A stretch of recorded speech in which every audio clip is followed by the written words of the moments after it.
If you don't think there's hope for the world, why bother going on? You keep going for family. I'm not family. No. You're cargo.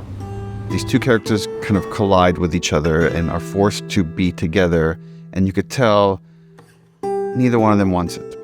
And it's more explicit in the show than it was even in the game, because, in the game we're kind of finding it as we're making it. What are you doing?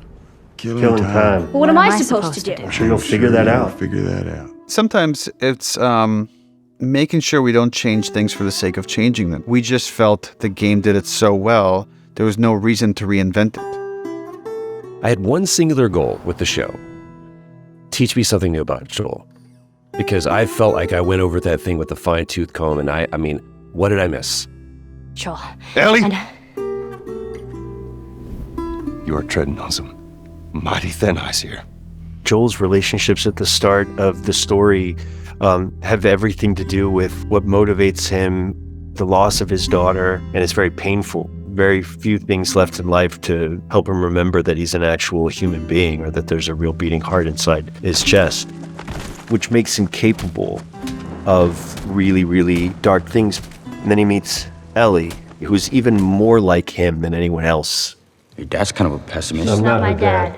And Ellie is a character that will reignite the essence of his identity and purpose. You might not be her father, but you were someone's. Growing up in the Boston QZ, just like with a load of other kids, she has no sort of concept of a future, really, of like what to do with your life. She's just like existing in the everyday and making the best of it. When we first meet Ellie, she seems just like a bit of an Nice knife. Where'd you learn to do that? the circus. It's who she is, part of who she is for sure. But it's also a bit of a friend. Her biggest fear is ending up alone. Like she sort of always has been, and it's just this constant fear for her, which is sort of interesting. As soon as she finds out that she has this immunity, she feels like she has a purpose. Seeing Bella really blew me away. I feel so connected to her. It's like seeing Ellie, the video game character, come to life. Everyone I have cared for has either died or left me. Both versions of the story, I think, ultimately have a similar conversation about love. What can you control and what can you not control? Joel cannot control the love that he has for his family and the love that develops for Ellie, but they are also the greatest threats to his survival because it means putting your life in danger on behalf of somebody else because you can't choose otherwise because of love.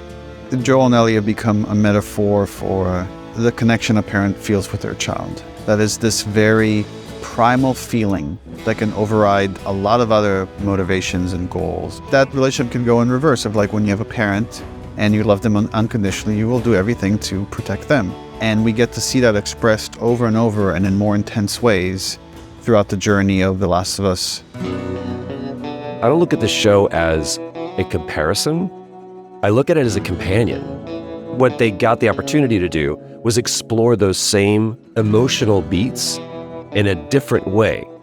This was Craig Mazin and Neil Druckmann getting together and being like, how do we keep the integrity of this story and bring it to life onto screen for people who aren't gamers? And it feels like they honored the game in a huge way. It always feels like you're looking at this like a very interesting parallel dimension. And I think people that do experience both will get the richest version of that story. And these things can live side by side and speak to and enrich one another. This is just one way to experience the story, and here's this whole other way to experience the story.